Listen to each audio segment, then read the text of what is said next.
បងប្អូនហ្នឹងមើលគ្រោះធម្មជាតិបងប្អូនមើលទឹកធ្លាក់ទៅលើច្រាំងភ្នំមកបងប្អូនណាមើលបាក់ស្ពានបាក់អីអស់ក៏ទៅធម្មជាតិធ្វើបាបនៅលោកខ្លាំងណាស់តែមើលខ្ទេចខ្ទីអស់តាមពិតទៅមនុស្សយើងធ្វើឲ្យធម្មជាតិហ្នឹងវាបំផ្លាញខ្ទេចខ្ទីអស់ហើយឥឡូវធម្មជាតិចាប់ដើមបំផ្លាញយើងវិញទៀតហើយបងប្អូនមើលមនុស្សទឹកហូរមើលផ្ទះបាក់ខ្ទេចខ្ទីច្រោះអស់លេងហើយនេះ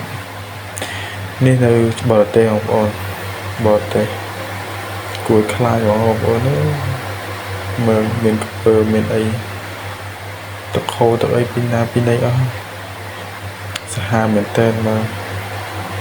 គូថ្នាក់មែនតើមានភ្លៀងមានអីទៀតបងប្អូនបាក់ផ្ទះខ្ទេចខ្ទីអស់មើល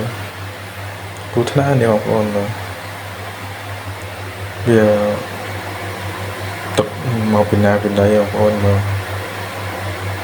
ហើយចេះមានក្ពើមានអីរួចទៀតណាបងប្អូនធម្មតានេះ